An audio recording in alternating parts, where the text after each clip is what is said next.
Welcome to Alabama, the heart of Dixie. Today I'm down at the old homestead in northwest Georgia. It just happens to be a short walk down to the Owl Creek Bridge, which was made famous by Ambrose Bierce in his short story, An Occurrence at Owl Creek Bridge. So let's walk down there and I'll read you the story. In the May 10th, 2012 issue of the New York Review of Books, Michael Dirda described Ambrose Bierce, born in 1842, disappeared in Mexico in 1913, as a Civil War veteran, a contrarian journalist, a master of the short story, a muckraker, epigrammatist, and versifier who was arguably the finest, not quite first-rate writer in 19th-century American literature.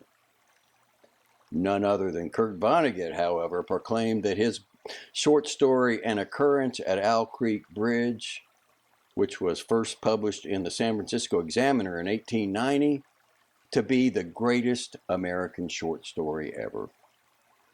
So without further ado, An Occurrence at Owl Creek Bridge by Ambrose Bierce, first published in 1890. A man stood upon a railroad bridge in northern Alabama, looking down into the swift water 20 feet below. The man's hands were behind his back, the wrists bound with a cord. A rope closely encircled his neck. It was attached to a stout cross timber above his head, and the slack fell to the level of his knees. Some loose boards laid upon the sleepers supporting the metals of the railway supplied a footing for him and his executioners, two private soldiers of the Federal Army, directed by a sergeant who in civil life may have been a deputy sheriff. At a short remove, upon the same temporary platform, was an officer in the uniform of his rank, armed. He was a captain. A sentinel at each end of the bridge stood with his rifle in the position known as support, that is to say, vertical in front of the left shoulder, the hammer resting on the forearm, thrown straight across the chest, a formal and unnatural position enforcing an erect carriage of the body. It did not appear to be the duty of these two men to know what was occurring at the center of the bridge. They merely blockaded the two ends of the foot planking that traversed it. Beyond one of the sentinels, nobody was in sight. The railroad ran straight away into a forest for 100 yards, then, curving, was lost to view. Doubtless there was an outpost farther along. The other bank of the stream was open ground, a gentle acclivity topped with a stockade of vertical tree trunks, loopholed for rifles, with a single embrasure through which protruded the muzzle of a brass cannon commanding the bridge. Midway of the slope, between the bridge and the fort, were the spectators, a single company of infantry in line at parade rest, the butts of their rifles on the ground, the barrels inclining slightly backward against the right shoulder, the hands crossed upon the stock. A lieutenant stood at the right of the line, the point of his sword upon the ground, his left hand resting upon his right. Excepting the group of four at the center of the bridge, not a man moved. The company faced the bridge, staring stonily, motionless. The sentinels, facing the banks of the stream, might have been statues to adorn the bridge. The captain stood with folded arms, silent, observing the work of his subordinates, but making no sign. Death is a dignitary who, when he comes announced, is to be received with formal manifestations of respect, even by those most familiar with him. In the code of military etiquette, silence and fixity are forms of deference. The man who was engaged in being hanged was apparently about 35 years of age. He was a civilian, if one might judge from his habit, which was that of a planter. His features were good, a straight nose, firm mouth, broad forehead, from which his long dark hair was combed straight back, falling behind his ears to the collar of his well-fitting frock coat. He wore a mustache and pointed beard, but no whiskers. His eyes were large and dark gray, and had a kindly expression which one would have hardly expected in one whose neck was in the hemp. Evidently, this was no vulgar assassin. The liberal military code makes provision for hanging many kinds of persons, and gentlemen are not excluded. The preparations being complete, the two private soldiers stepped aside and each drew away the plank upon which he had been standing. The sergeant turned to the captain, saluted, and placed himself immediately behind that officer, who in turn moved apart one pace. These movements left the condemned man and the sergeant standing on the two ends of the same plank, which spanned three of the cross ties of the bridge. The end upon which the civilian stood almost, but not quite, reached a fourth. This plank had been held in place by the weight of the captain. It was now held by that of the sergeant. At a signal from the former, the latter would step aside, the plank would tilt, and the condemned man would go down. The arrangement commended itself to his judgment as simple and effective. His face had not been covered, nor his eyes bandaged. He looked a moment at his unsteadfast footing, and then let his gaze wander to the swirling water of the stream racing madly beneath his feet. A piece of dancing driftwood caught his attention, and his eyes followed it down the current. How slowly it appeared to move! What a sluggish stream! He closed his eyes in order to fix his last thoughts upon his wife and children. The water, touched to gold by the early sun, the brooding mist under the banks at some distance down the stream, the fort, the soldiers, the piece of drift, all had distracted him. And now he became conscious of a new disturbance.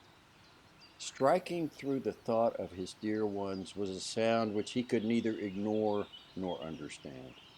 A sharp, distinct, metallic percussion like the stroke of a blacksmith's hammer upon the anvil. It had the same ringing quality. He wondered what it was and whether immeasurably distant or nearby. It seemed both. Its recurrence was regular, but as slow as the tolling of a death knell. He awaited each new stroke with impatience and, he knew not why, apprehension. The intervals of silence grew progressively longer, the delays became maddening. With their greater infrequency, the sounds increased in strength and sharpness. They hurt his ear like the thrust of a knife. He feared he would shriek. What he heard was the ticking of his watch. He unclosed his eyes and saw again the water below him. If I could free my hands, he thought, I might throw off the noose and spring into the stream. By diving, I could evade the bullets and, swimming vigorously, reach the bank, take to the woods and get away home. My home, thank God, is as yet outside their lines.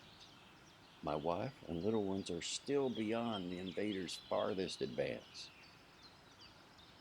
As these thoughts, which have here to be set down in words, were flashed into the doomed man's brain rather than evolved from it, the captain nodded to the sergeant. The sergeant stepped aside. 2. Peyton Farquhar was a well-to-do planter of an old and highly respected Alabama family. Being a slave owner, and like other slave owners, a politician, he was naturally an original secessionist and ardently devoted to the Southern cause. Circumstances of an imperious nature, which it is unnecessary to relate here, had prevented him from taking service with the gallant army which had fought the disastrous campaigns ending with the fall of Corinth, and he chafed under the inglorious restraint, longing for the release of his energies, the larger life of the soldier, the opportunity for distinction.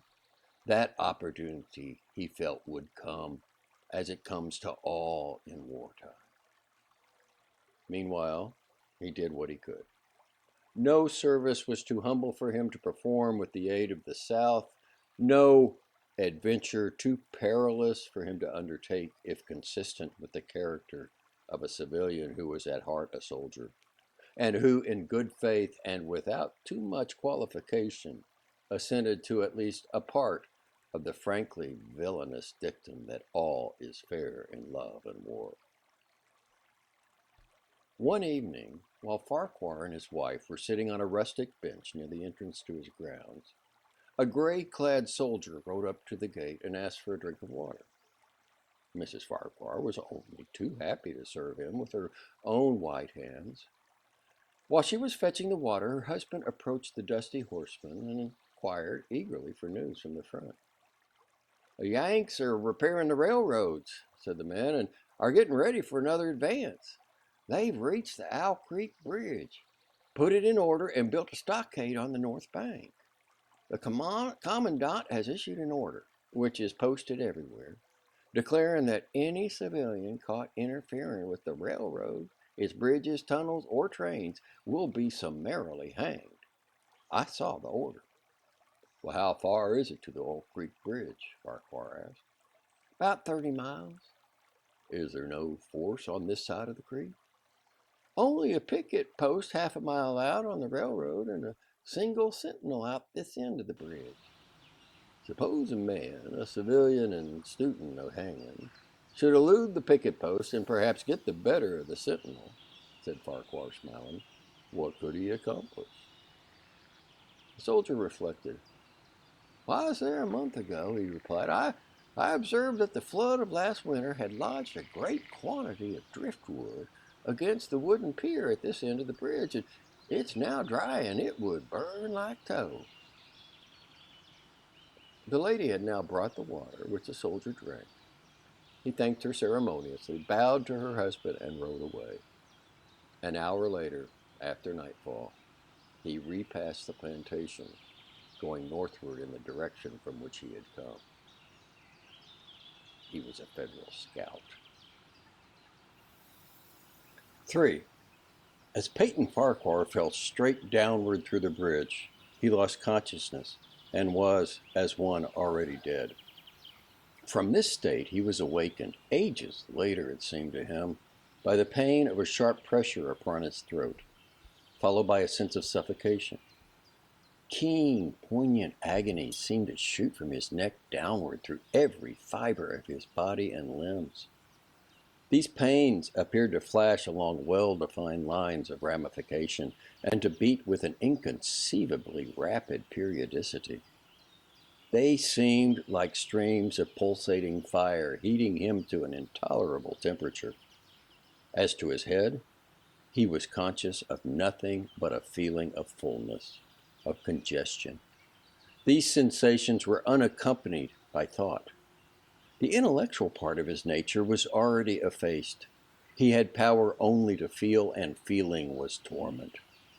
He was conscious of motion. Encompassed in a luminous cloud of which he was now merely the fiery heart, without material substance, he swung through unthinkable arcs of oscillation, like a vast pendulum. Then, all at once, with terrible suddenness, the light about him shot upward with the noise of a loud splash. A frightful roaring was in his ears, and all was cold and dark. The power of thought was restored. He knew that the rope had broken and he had fallen into the stream. There was no additional strangulation. The noose about his neck was already suffocating him and kept the water from his lungs. To die of hanging at the bottom of a river, the idea seemed to him ludicrous. He opened his eyes in the darkness and saw above him a gleam of light.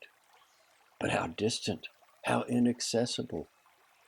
He was still sinking, for the light became fainter and fainter until it was a mere glimmer. Then it began to grow and brighten, and he knew that he was rising toward the surface, knew it with reluctance, for he was now very comfortable.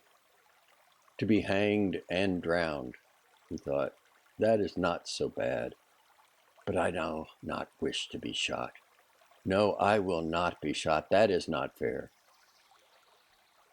He was not conscious of an effort, but a sharp pain in his wrist apprised him that he was trying to free his hands. He gave the struggle his attention, as an idler might observe the feat of a juggler, without interest in the outcome. What splendid effort! What magnificent, what superhuman strength! Ah, that was a fine endeavor! Bravo! The cord fell away. His arms parted and floated upward, the hands dimly seen on each side in the growing light. He watched them with a new interest as first one and then the other pounced upon the noose at his neck. They tore it away and thrust it fiercely aside, its undulations resembling those of a water snake. "Put it back! Put it back!" He thought he shouted these words to his hands, for the undoing of the noose had been succeeded by the durest pang that he had yet experienced. His neck ached horribly. His brain was on fire. His heart, which had been fluttering faintly, gave a great leap, trying to force itself out at his mouth. His whole body was racked and wrenched with an unsupportable anguish. But his disobedient hands gave no heed to the command. They beat the water vigorously with quick downward strokes, forcing him to the surface. He felt his head emerge. His eyes were blinded by the sunlight. His chest expanded convulsively, and with a supreme and crowning agony, his lungs engulfed a great draught of air, which instantly he expelled in a shriek. He was now in full possession of his physical senses. They were indeed preternaturally keen and alert. Something in the awful disturbance of his organic system had so exalted and refined them that they made record of things never before perceived. He felt the ripples upon his face and heard their separate sounds as they struck. He looked at the forest on the bank of the stream, saw the individual trees, the leaves and the veining of each leaf. He saw the very insects upon them, the locusts, the brilliant-bodied flies, the gray spiders stretching their webs from twig to twig. He noticed the prismatic colors in all the dewdrops upon a million blades of grass, the humming of the gnats that danced above the eddies of the stream, the beating of the dragonfly's wings, the strokes of the water spider's legs, like oars which had lifted their boat. All these made audible music. A fish slid along beneath his eyes, and he heard the rush of its body parting the water. He had come to the surface facing down the stream. In a moment, the visible world seemed to wheel slowly around him, himself the pivotal point, and he saw the bridge, the fort, the soldiers upon the bridge, the captain, the sergeant, the two privates, his executioners. They were in silhouette against the blue sky. They shouted and gesticulated, pointing at him. The captain had drawn his pistol but did not fire. The others were unarmed. Their movements were grotesque and horrible, their forms gigantic.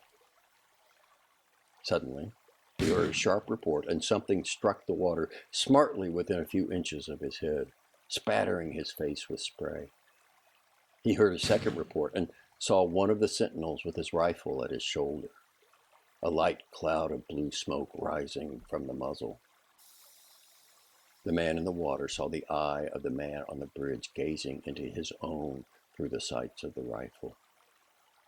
He observed that it was a gray eye, and remembered having read that gray eyes were keenest and that all famous marksmen had them.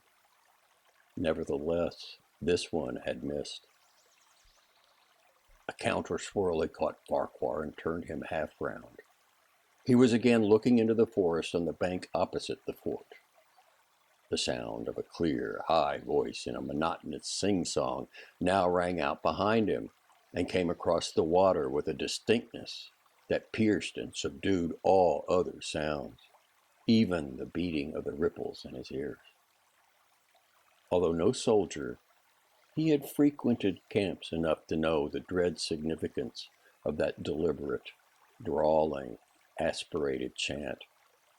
The lieutenant on the shore was taking a part in the morning's work. How coldly and pitilessly, with what an even, calm intonation, presaging and enforcing tranquility in the men, with what accurately measured interval fell those cruel words. "Attention, company! Soldier arms! Ready! Aim! Fire!" Farquhar dived as deeply as he could. The water roared in his ears like the voice of Niagara, yet he heard the dulled thunder of the volley. And rising again toward the surface met shining bits of metal singularly flattened, oscillating slowly downward. Some of them touched him on the face and hands and then fell away, continuing their descent. One lodged between his collar and neck. It was uncomfortably warm, and he snatched it out. As he rose to the surface, gasping for breath, he saw that he had been a long time underwater. He was perceptibly farther downstream, nearer to safety. The soldiers had almost finished reloading. The metal ramrods flashed all at once in the sunshine as they were drawn from the barrels, turned in the air, and thrust into their sockets. The two sentinels fired again, independently and ineffectually. The hunted man saw all this over his shoulder. He was now swimming vigorously with the current. His brain was as energetic as his arms and legs. He thought with the rapidity of lightning. "The officer," he reasoned, "will not make that martinet's error a second time. It's as easy to dodge a volley as a single shot. He's probably already given the command to fire at will. God help me, I cannot dodge them all." An appalling splash within 2 yards of him was followed by a loud, rushing sound diminuendo, which seemed to travel back through the air to the fort and died in an explosion which stirred the very river to its deeps. A rising sheet of water curved over him, fell down upon him, blinded him, strangled him. The cannon had taken a hand in the game. As he shook his head free from the commotion of the smitten water, he heard the deflected shot humming through the air ahead, and in an instant it was cracking and smashing the branches in the forest beyond. "They will not do that again," he thought. "Next time they'll use a charge of grape. I must keep my eye upon the gun. The smoke will apprise me. The report arrives too late. It lags behind the missile. That's a good gun." Suddenly, he felt himself whirled round and round, spinning like a top. The water, the banks, the forests, the now distant bridge, fort, and men, all were commingled and blurred. Objects were represented by their colors only. Circular, horizontal streaks of color. That was all he saw. He had been caught in a vortex and was being whirled on with a velocity of advance and gyration that made him giddy and sick. In a few moments, he was flung upon the gravel at the foot of the left bank of the stream, the southern bank, and behind a projecting point which concealed him from his enemies. The sudden arrest of his motion, the abrasion of one of his hands on the gravel, restored him, and he wept with delight. He dug his fingers into the sand, threw it over himself in handfuls, and audibly blessed it. It looked like diamonds and rubies, emeralds. He could think of nothing beautiful which it did not resemble. The trees upon the bank were giant garden plants. He noted a definite order in their arrangement, inhaled the fragrance of their blooms. A strange roseate light shone through the spaces among their trunks, and the wind made in their branches the music of aeolian harps. He had no wish to perfect his escape, was content to remain in that enchanting spot until retaken. A whiz and rattle of grape shot among the branches high above his head roused him from his dream.